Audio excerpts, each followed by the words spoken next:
Hello. கண்டிப்பாக நீங்கள் NEET படிக்கிறவங்களாக தான் இருப்பீங்க. அட்லீஸ்ட் நீட் படிக்காதவங்களா இருந்தாலும் இதை ஜஸ்ட் பார்த்துட்டு நீட் படிக்கிறவங்களுக்கு ஷேர் பண்ணுங்கள். இப்போது இந்த லெசன் எடுத்துக்கோங்களேன். இது ஒரு சின்ன மைனர் லெசன். இது ஒரு குட்டி குட்டி லெசன் தான், ஓகேங்களா? சின்ன லெசன், அதாவது மைக்ரோப்ஸ் இன் ஹியூமன் வெல்ஃபேர் அப்படின்னு ஒரு சின்ன லெசன். இது ஒரு மேக்ஸிமம் 6 பேஜா, 1 2 3 4 ஒரு 10 பேஜ் இருக்கும், சரிங்களா? ஆனால் எக்ஸாம் பக்கத்தில் வந்துருச்சு, நம்மளுக்கு இந்த லெசன் படித்த மாதிரியே இல்லையே, அந்த மாதிரிலாம் இருக்கும். திருப்பி நம்ம முதலிருந்து ரீட் பண்ணணும் அப்படின்னு உட்காந்துட்டு திருப்பியும் லைன் பை லைனாக வாசிப்பாங்க. நிறைய பேர் நான் இந்த மிஸ்டேக் பண்ணுறதை பார்த்துருக்கேன். இப்போ ஃபார் எக்ஸாம்பிள் பார்த்தீங்கன்னா, இப்போது இந்த பேராகிராஃபே வச்சுக்கோங்களேன். இந்த லெசன்லேயே ரொம்ப இம்பார்ட்டண்ட்டான ஒரு பேராகிராஃப். இது இப்படி வாசிப்பாங்க, இப்படி கோடு போட்டு நிறைய புக்கு பார்த்துருக்கேன் நான். அப்படியே மார்க்கர் அந்த ஹைலைட்டரை வச்சு ஒரு வரி விடாமல் லைன் போடுவாங்க. அது ஏன், என்ன கான்செப்ட்னு எனக்கு புரியலை. பண்ணலாம், ஒரு அளவு இருக்குது.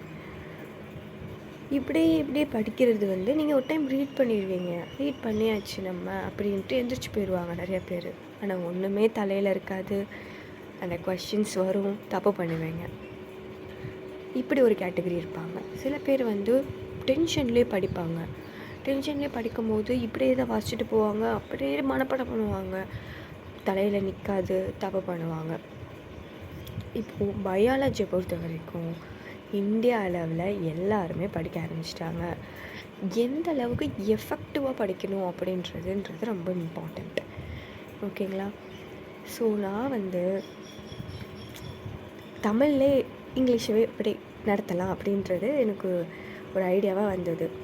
ஏன்னா எல்லாருக்குமே புரியும் தானே, நம்ம இதில் தான் மேக்ஸிமம் பாப்புலேஷன் படிச்சுட்ருக்கீங்க. ஸோ நான் உங்களுக்கு ஹெல்ப் பண்ணுறதுக்கு தான் இந்த வீடியோ எல்லாமே போஸ்ட் பண்ண போகிறேன்.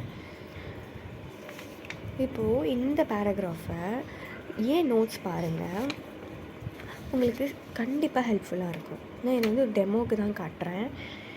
இப்போது சேம் டாப்பிக்கவே பார்த்திங்கன்னா நான் உங்களுக்கு அழகாக எழுதி கொடுத்துருக்கேன்.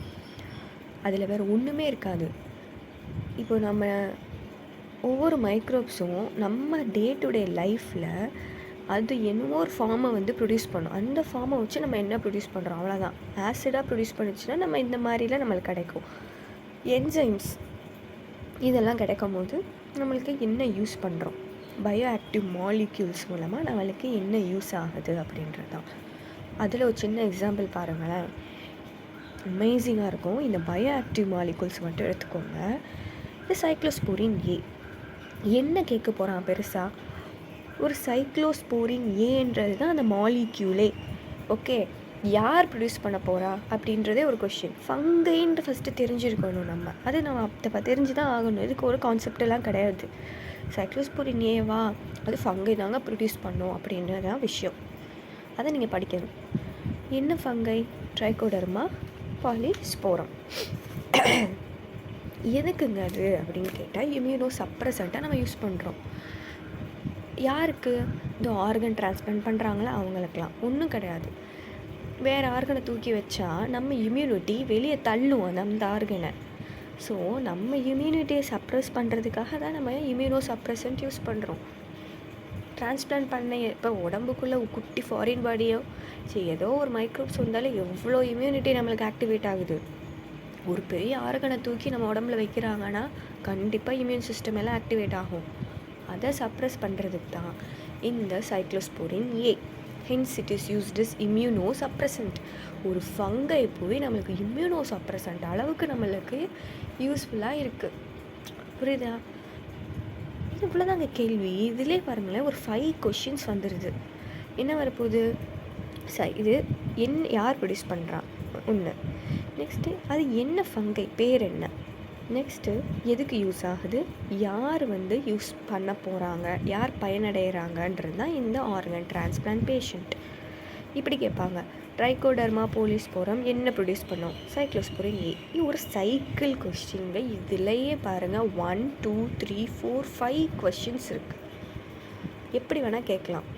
நெக்ஸ்ட் வந்து இந்த ஸ்டாட்டன்ஸ் யார் ப்ரொடியூஸ் பண்ணுவா? ஈஸ்ட்டு. என்ன yeast? Monascus purpureus which helps in cholesterol சிந்தசிஸை வந்து தடுக்க போகுது. அதான் ஸ்டாட்டின்ஸ் அப்படின்னாலே என்ன?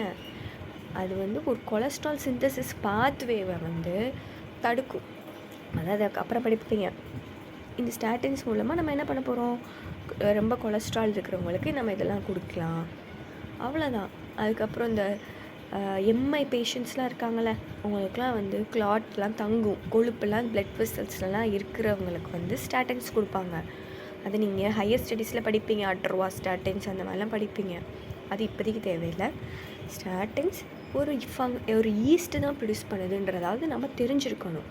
இங்கே பாருங்கள், 12th என்சிஆர்டியை பொறுத்த வரைக்கும் நிறைய விஷயங்கள், அதாவது நிறைய சாப்டர்ஸ் வந்து இது இப்படி தான் இருக்கும். அதை நம்ம மனப்பாடம் பண்ணுறதுல தான் இருக்குது. பயாலஜியை பொறுத்த வரைக்கும் அப்படி தான், இது இப்படி தான் அப்படின்ட்டு. அதில் கொஞ்சம் அளவு கான்செப்ட் இருக்கும். அதை மட்டும் புரிஞ்சுக்கிட்டிங்கன்னா உங்களுக்கு அதை மக்கு தாங்க. பயோவில் பாதி மக்கு தான். ஏன் கான்செப்ட் ஓகே, கான்செப்ட் இருக்குதான், வெரி மினிமம். நிறைய இடத்துல வந்து அப்படியே ஞாபகம் வச்சுக்க மாதிரி தான் இருக்குது. எந்த அளவுக்கு எஃபெக்டிவாக ஞாபகம் வச்சுக்கிறீங்களோ அந்த அளவுக்கு கொஷின்ஸ் நீங்கள் கரெக்டாக போடுவீங்க, ஸ்ட்ரெஸ் ஆக மாட்டீங்க. எந்த அளவுக்கு ஞாபகம் வச்சுக்கிறதுன்றது மூலமாக I will help you to move on with very free mind to revise each and every chapters in this NCERTs. இது ஒரு சின்ன டெமோக்கு தான் நான் அதை கொடுத்துருக்கேன், ஓகேங்களா? இப்போ இந்த மைக்ரோப்ஸ் அண்ட் ஹியூமன் வெல்ஃபேர் லெசனை வந்து பார்த்தீங்கன்னா ஒரு டக்குன்னு ரிவைஸ் பண்ணணும்னா நீங்கள் என் ஹேண்ட் ரிட்டன் நோட்ஸை பார்த்தாலே போதும். இப்போ இந்த ஒரு A4 ஷீட் தான், இங்கே பாருங்க, இங்கே இது ஃபுல்லாக இங்கே வரைக்கும் இது 1 A4 ஷீட் தான், ஓகேங்களா? ஒன்றுமே மிஸ் பண்ணியிருக்க மாட்டேன். எப்பயுமே என் நோட்ஸையும் இதையும் பக்கத்தில் வச்சுக்கோங்க. பண்ணிவிட்டு எல்லாமே இருக்கும், எல்லாத்தையுமே நான் கவர் பண்ணியிருப்பேன். இங்கே ஒரு கதை இருக்கும், அதை நான் அழகாக உங்களுக்கு ஃப்ளோ சார்ட் போட்டு கொடுத்துருக்கேன். டாக்ஸை பற்றி இருக்கும், சீஸை பற்றி இருக்கும், இண்டஸ்ட்ரியல் ப்ராடக்ட்ஸை பொறுத்த வரைக்கும் அதில் ஒரு ஸ்டோரி இருக்கும், அலெக்சாண்டர் ஃப்ளெமிங்கை பற்றி, அதை உங்களுக்கு அழகாக பண்ணி கொடுத்துருக்கேன். எல்லாமே வந்து உங்களுக்கு இப்படி படிக்கிறது மூலமாக ஞாபகம் இருக்கும், நல்ல ஞாபகம் இருக்கும். ஸோ உங்களுக்கு வந்து இது ஃபுல் நோட்ஸ் வேணும் அப்படின்னா வந்து கைண்ட்லி கமெண்ட் அஸ். ஓகே, நான் கண்டிப்பாக ரிப்ளை பண்ணுவேன். தேங்க்யூ.